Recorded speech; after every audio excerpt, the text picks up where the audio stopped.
쉽고 알찬 뉴스 패키지 지금 바로 배달합니다. 직송 뉴스.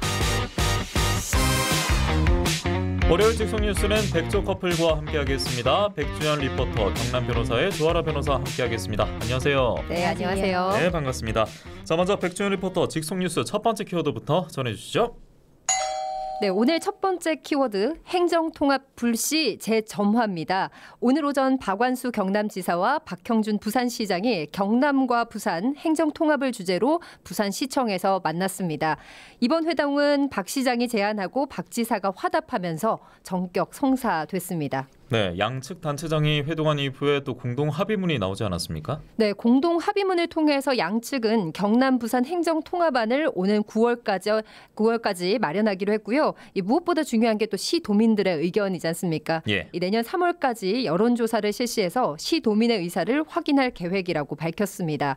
또 같이 경남 부산 행정통합 공론화위원회를 발족해서 민간 주도의 공론화를 진행하고 통합지자체가 실질적인 권한과 재원을 확보할 수 있도록 특별법 제정도 추진하기로 했습니다. 네, 오늘 백주연 리포터가 준비한 소식 이전에는 아무래도 좀 광역지자체 간의 통합 논의는 수면 위로 오른 게 아니라 오히려 내려간 것 같았는데 가라앉은 모양새였는데 대구 경북도 그렇고 충청권의 움직임 때문에 이 판세가 다시 요동치기 시작한 것 같습니다. 그렇습니다. 이달 4일 홍준표 대구시장과 이철우 경북지사가 오는 2026년 7월 통합자치단체를 출범하기로 합의했습니다. 예. 홍준표 시장이 지난달 18일 자신의 SNS에 글을 올렸었는데요.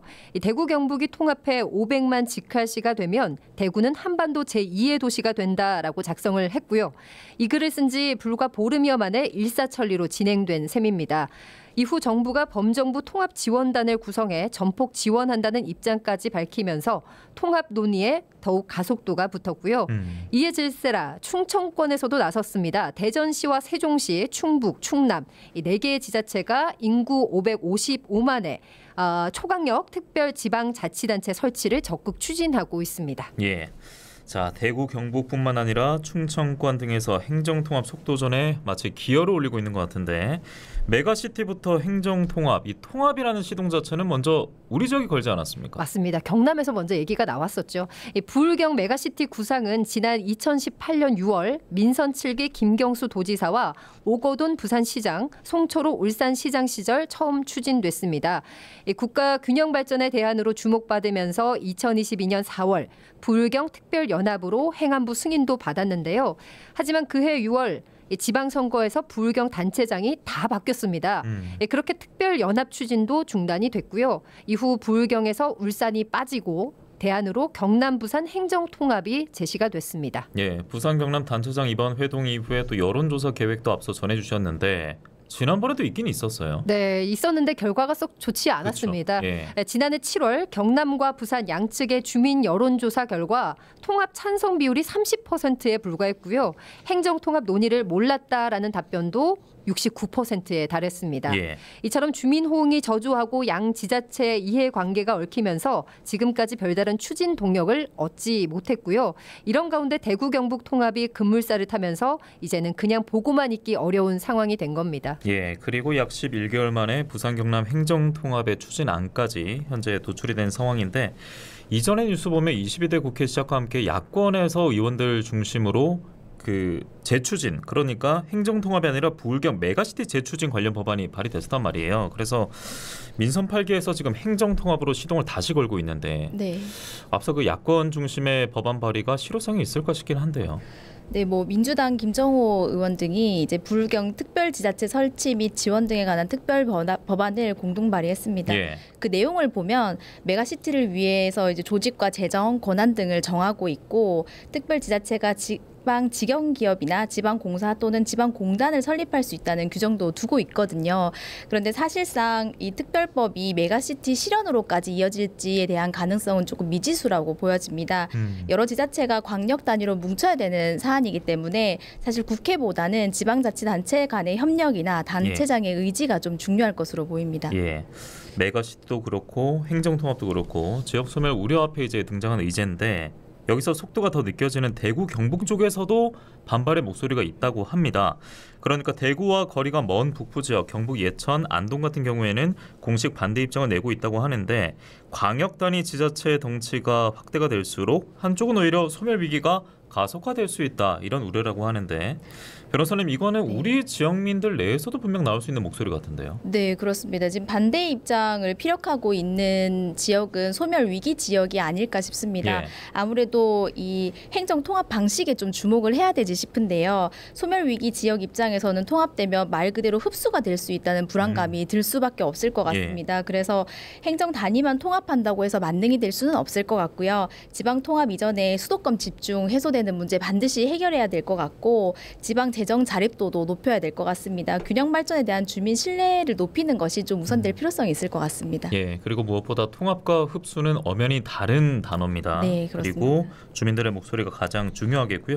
자칫 좀 괜히 조급해질 수 있는 사안인데 신중함이 결여돼서는 안 되겠습니다. 자, 백종원 리포터 다음 이슈로 가겠습니다.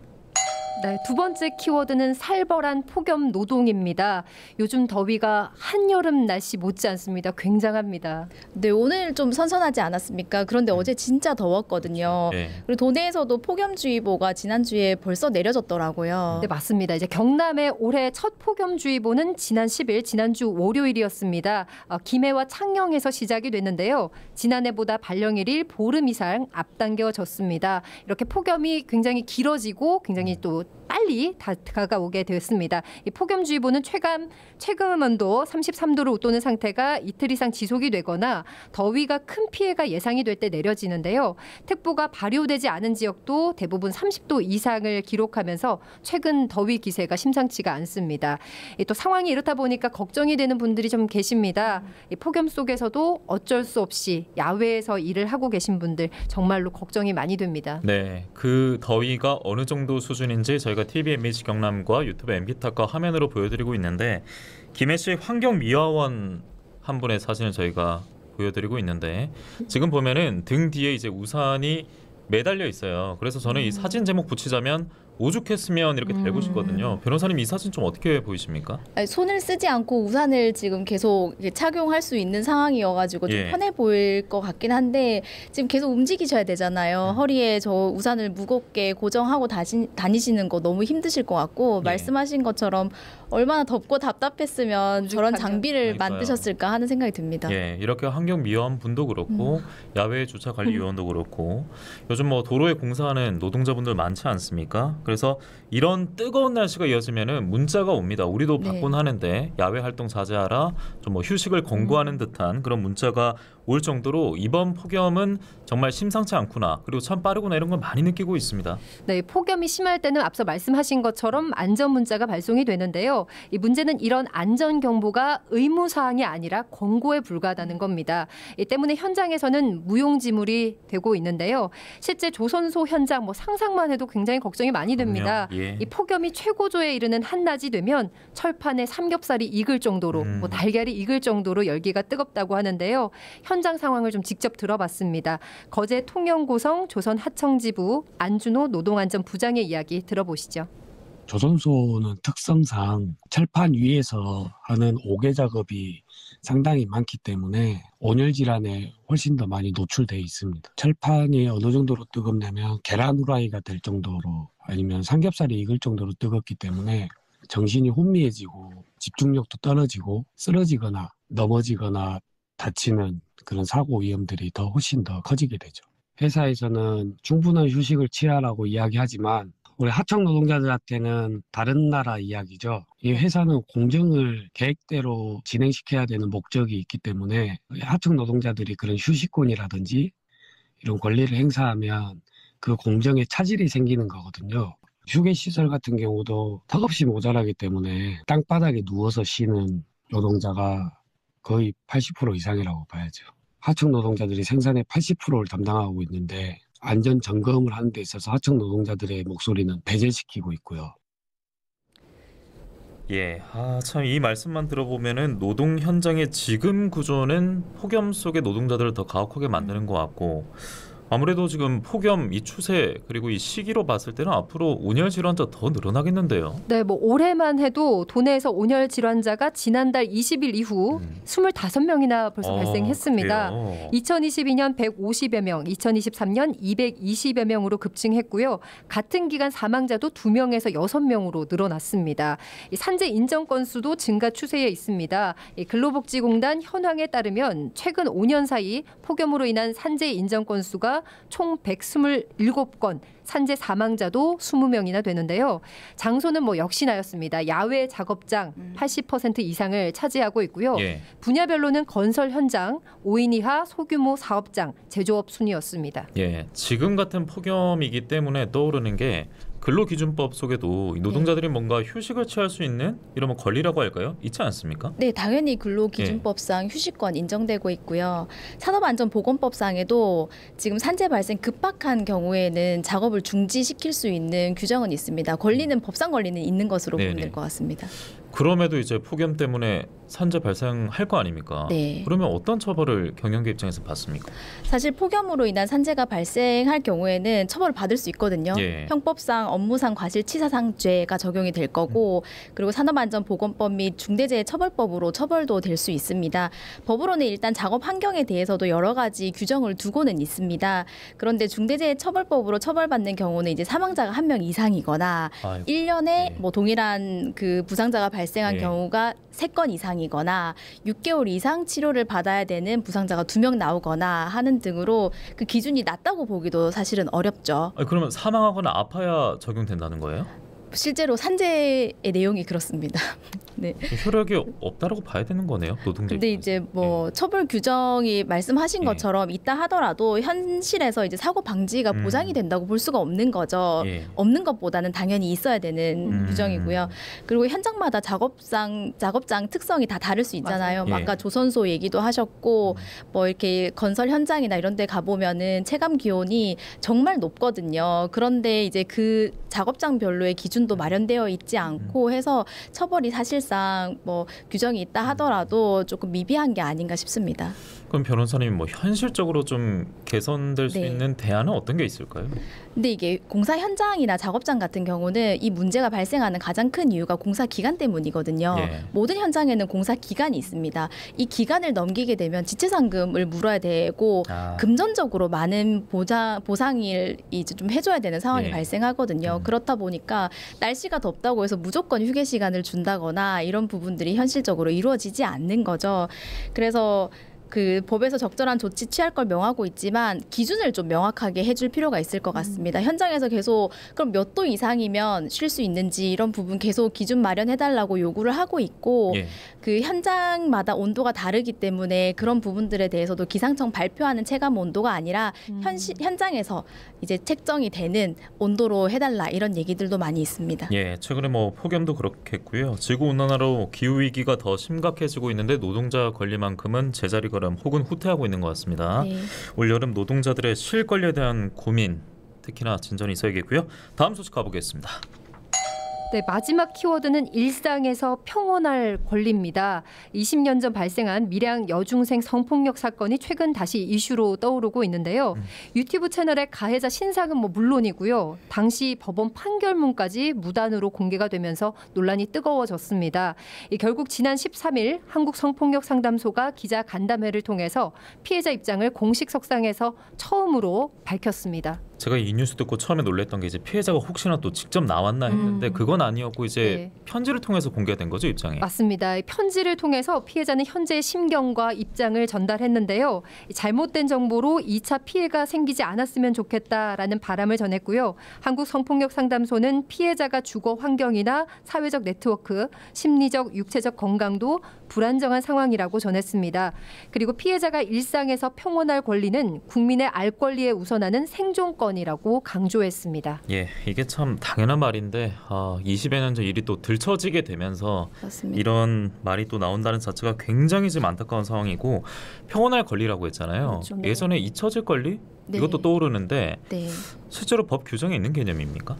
뭐 평온할 권리라든지 잊혀질 권리라든지 이런 부분들은 법률에서 바로 기인하는 권리는 아니고요. 예. 헌법상 권리로 좀 이해하는 게 맞을 것 같습니다. 대한민국 헌법 34조에는 인간답게 살 권리 규정하고 있거든요. 다소 좀 추상적으로 느껴지실 수도 있을 것 같습니다.